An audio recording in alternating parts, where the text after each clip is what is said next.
안녕하세요. 반갑습니다. 최고야 심리상담소 원장 최고야입니다. 오늘은 여러분과 함께 심리상담에 대한 이야기를 나눠보려고 합니다. 많은 분들이 심리상담에 대한 이해도가 예전에 비해서는 많이 좋아졌어요. 제가 10년 전에 상담소를 오픈할 때만 해도 주변에 거의 상담소가 보이질 않았거든요. 정말 찾아보기 힘들었죠. 당시 사람들은 그래서 상담소에 전화해서 거기는 어떤 곳인가요? 뭐 하는 곳이죠? 어떤 사람이 상담을 받나요? 어떤 상담을 주로 하나요? 뭐 이런 질문이 꽤 많았습니다.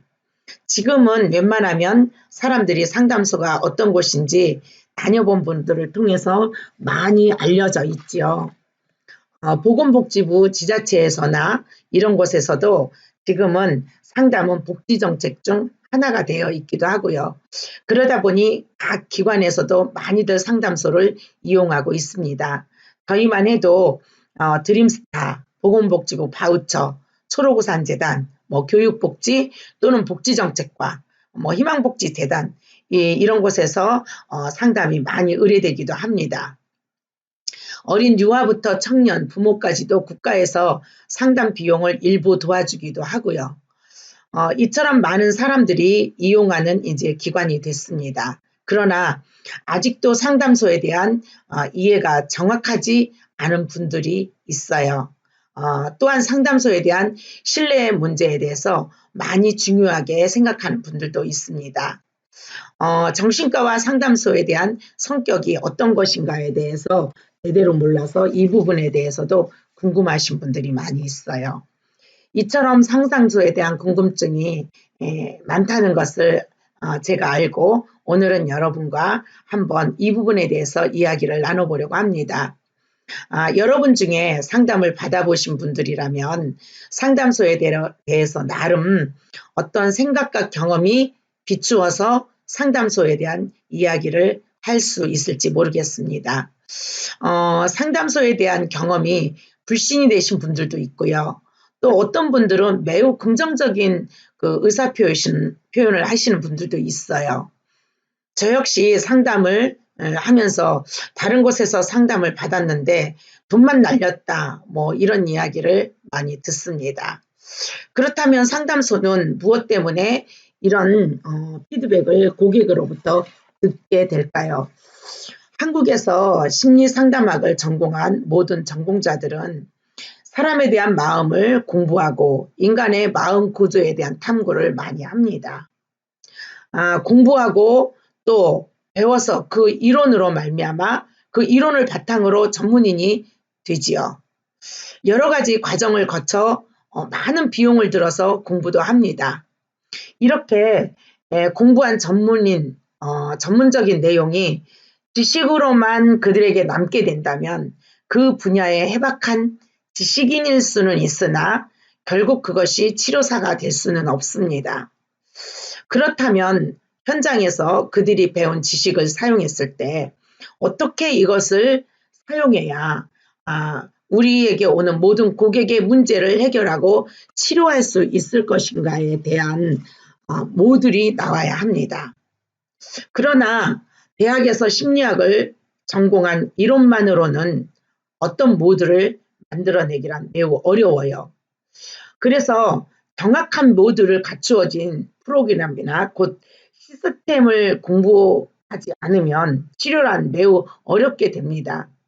그러나 대학에서 이거를 가르쳐주지 않기 때문에 어찌 되었든 간에 이 부분에 대한 능력을 갖추고 있어야만이 상담에 어떤 제한이 되지 않습니다. 현장에서 대중을 상대로 마음을 치료하기 위해서는 분명히 시스템이 있어야 하죠. 그러나 그 시스템을 구체화시키기란 그리 쉬운 것은 아닙니다. 결국에는 많은 상담을 통해서 임상 결과를 뒷받침할 수 있는 시스템이 필요하게 되지요. 현장에서 10년 이상 상담을 하신 분들이라면 임상 결과를 토대로 연구해서 시스템을 구축할 수 있는 능력이 생길 수도 있습니다.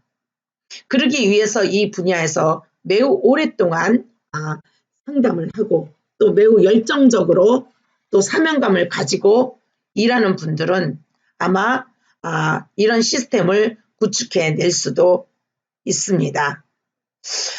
이런 시스템을 많은 고객들은 필요로 하지만 사실은 많은 상담소들이 아직까지도 이런 시스템이 구축되지 않은 상태에서 상담을 하고 있는 분들이 많이 있습니다. 이 시스템이 필요로 하지만 연구하기까지 그렇게 쉬운 것은 아닙니다.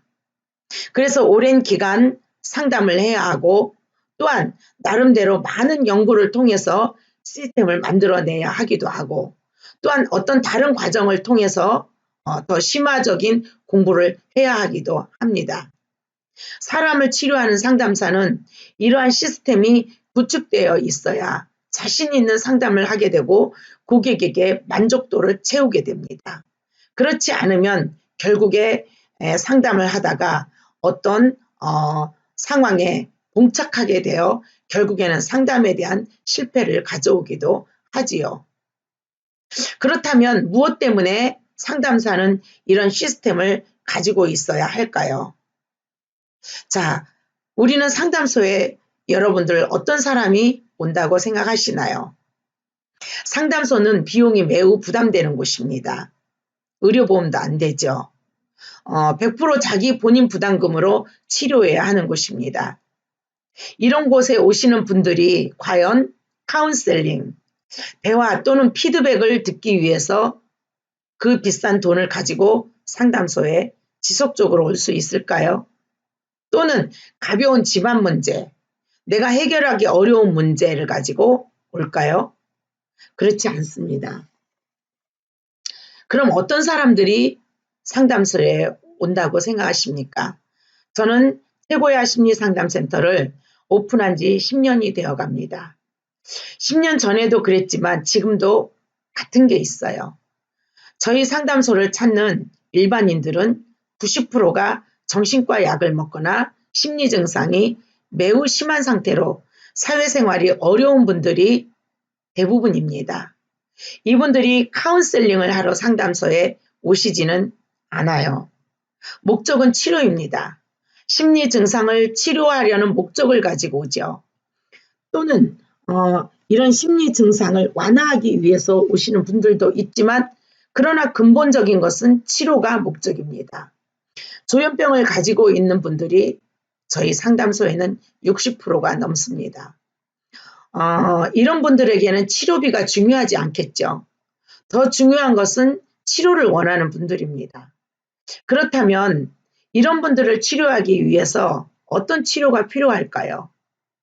심리학을 전공한 심리 이론을 가지고 카운셀링을 해서 치료가 될까요? 그렇지 않습니다. 이분들에게 맞는 치료란 시스템이 있어야 하고 전문적으로 이 시스템이 갖추어져 있는 센터나 그런 선생님이어야 합니다. 많은 임상 결과를 통해서 그들에게 어떤 시스템을 적용할 것인지 전문적인 시스템을 구축해 놓지 않으면 치료란 어렵게 됩니다.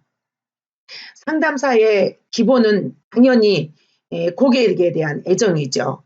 그리고 이 분야는 사명이 있어야 하는 것은 너무나 당연한 것입니다. 그러나 아무리 사명과 또한 애정이 있다 하더라도 그들을 치료할 수 있는 시스템이 없다면 결국 어렵게 되지요. 제가 대학에서 강의하면서 학생들에게 상담이란 어떤 것인지 첫 시간에 질문을 합니다. 그러면 학생들은 모두가 상담은 카운셀링이라고 이야기를 해요. 결국 대화를 통한 조언이라는 이야기를 하죠. 그러면 제가 말합니다. 그걸 하려고 거금을 들여 상담소를 과연 누가 얼마나 올까요? 그렇습니다. 상담소에 오시는 분들은 카운셀링이 아닌 치료를 목적으로 오시는 분들입니다. 그들이 원하는 것은 치료지요. 그러기 위해서 상담사는 치료 시스템이 있어야 되는 것입니다. 결국 이 치료 시스템이 갖추어지지 않았다면 상담소는 많은 고객이 찾기가 어려워집니다. 정신과 그 치료와 상담소 치료는 또 어떻게 다른지 많이 궁금해합니다. 정신과에서는 심리 증상을 일으키는 분들에게 나타나는 감정 상태나 그들이 보이는 괴이한 현상들을 완화시키는 것에 중점을 둡니다. 우리가 오랜 동안 이겨내기 어려운 환경에 노출되면 뇌에서 도파민이 과다 출현하는 상태가 됩니다. 그러다 보면 정서나 행동, 사고에 막대한 영향을 주게 되죠. 도파민 과다 출혈로 인해서 정상적인 사고 기능을 하지 못하게 됩니다. 병원에서는 이러한 것을 생물학적 상태에서 보게 되고 이 문제를 더 깊이 다루면 결국 심리치료사는 마음의 문제를 크게 보게 되죠. 그래서 병원에서는 이 도파민 출혈을 막기 위한 약을 처방합니다. 심리상담사는 약을 처방하는 것이 아니라 그 마음속의 문제로 인해서 도파민이 출현되게 했던 그 원인을 바로 환경에서 찾습니다. 그래서 그 마음에 문제되었던 환경의 문제를 다루고 그 마음에 힘들었던 시간들에 대해서 바라보고 치료하는 과정을 갖게 되지요. 이처럼 병원과 심리상담센터는 좀 더 다른 상태입니다. 생물학적인 것을 보느냐, 마음의 문제를 보느냐의 차이이기도 합니다. 이처럼 우리가 이런 분들을 치료하기 위해서는 우리가 분명히 치료 시스템을 가지고 있어야 되겠죠. 저도 그래서 이런 분들에게는 이렇게 심한 분들에게는 병원에 가서 일단 약 처방을 받고 그리고 치료를 함께 병행하는 것이 훨씬 더 좋은 결과를 가져온다고 생각합니다. 그래서 약 처방을 하는 것을 권하기도 하지요. 상담소는 이처럼 충분하지 않은 부분에 대해서는 병원의 도움을 받기도 합니다. 이처럼 상담과 치료 그리고 상담이라는 것은 이처럼 어떤 시스템을 가지고 내담자가 왔을 때 그때그때 그분에게 맞는 어떤 프로그램을 통해서 매주마다 올 때마다 다른 시스템으로 그를 치료해야 하고 또 그 사람에게 맞는 어떤 시스템을 적용해야만 합니다. 그래야 우리는 상담소로서 그 역할을 다할 수 있고 또 상담소를 찾는 많은 분들에게 좋은 치료의 결과를 가져다 줄 수 있는 것입니다. 이처럼 상담소라는 것은 카운셀링이 아닌 치료하는 곳이라는 것을 오늘 여러분에게 저는 말씀드렸습니다. 그동안 상담소에 대해서 궁금했던 모든 분들에게 좀 좋은 정보가 되었으면 합니다. 여러분들 감사합니다.